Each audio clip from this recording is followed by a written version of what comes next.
Television, and I have the distinct pleasure of joining me today, Trey Gray and Johnny C.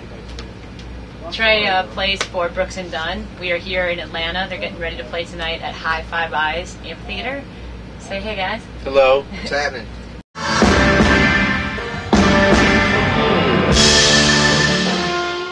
And this is not your first rodeo. No. My second rodeo. Second rodeo. Okay. Before you got on the road with Brooks and Dunn, tell me a little bit about your career.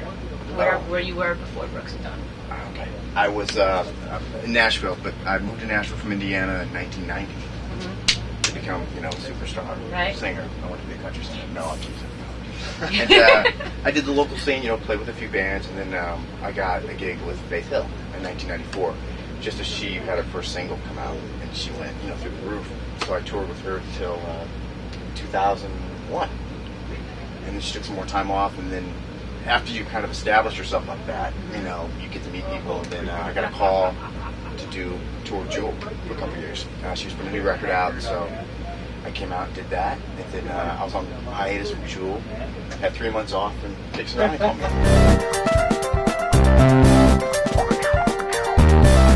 And now you guys have been lifelong friends yet, or you've been friends for a long time? No, since he started working for Brooks and Dunn, he's the third drummer that I've had the honor to work with since I've been here. It's my 11th year, so that's how long we've been friends. But we were instantly tight, like we've been friends for a long time. Nice. So happy together. The coolest thing about mine was they have the Zildjian thing and the Pisces thing down. You know what I mean? Yep. So I started, playing some of their cymbals, and I fell in love with the moon stuff because it's not like 2002s. And they were really, Chris over there was just so cool about, what can we do? It's, experiment, whatever you want, we'll make it. And they're really cool. And they're great. We really haven't. They've been fantastic. And now all the new jazz stuff is just killing it. And you play a set of hi-hats that are a little bit larger than, most people, play 13, 14, 15. But big, because I'm so big. Look how big I am. I'm making up for it. I make up for my size with my hi-hats. Whoa, hey, whoa. Man.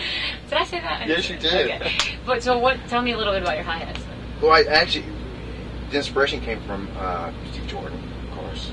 And from live at the Beacon Theater, and he had those 17s, and I said I can't do 17s, so I got some 16s, and I fell in love with them, and then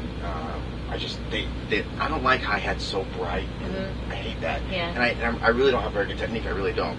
So I like something mushy and a little more, like, it's almost like chocolate, like you're getting a chocolate bar. Sure. And I love that. Yeah. You know what I'm saying? I agree. I'm a huge fan of the Miles stuff myself. Yeah. And they're amazing. These are, the ones I'm using now are two 16-inch MV20s, medium heavy crashes, and they're just amazing. Cool. Yeah.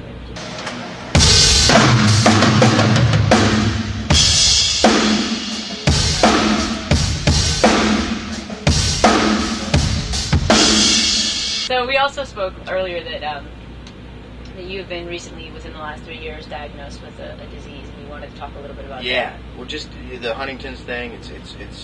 But yeah, in layman's terms, it is like having Alzheimer's and Parkinson's. It's affecting my memory just a little bit, but I just want to make people aware. It's neurological. It's it's kind of cool, right? Yeah. As diseases go, it's kind of a hip one because it doesn't cost a lot to treat it. So that's good. I didn't get dropped from my insurance. There you go. That's a plus. That's a very good plus. Because it doesn't cost really anything. They can't do anything really for you. So. But if you wanted to, like donate, is there a website that people can go to? hdlighthouse.org.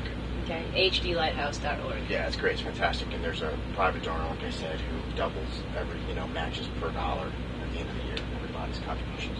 Okay. So it's very cool.